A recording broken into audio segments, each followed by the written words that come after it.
Hello guys, today I'm going to be teaching you how to do a handshake with your bird.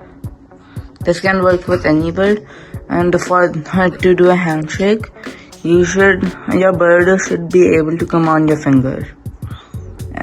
So I think your bird can come to your finger, and this is how you do it. So what you would do, well, I'm gonna have to disturb them. Okay.